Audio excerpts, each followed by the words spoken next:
Sudskoga panja i šljemena. Ta je kuća kroz vremena dala veliki je ljudskih ideala, Kabatrića, Radula i Bajka i još mnogo ljudi i junaka. I Radula velikog unuka i Sokola golubova uka.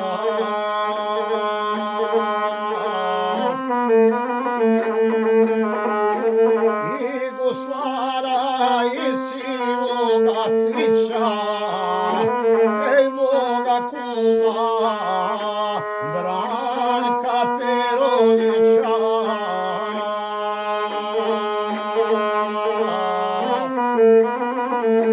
Na neka ga čast da mu je svaka, ej da mu je crna zemlja laka.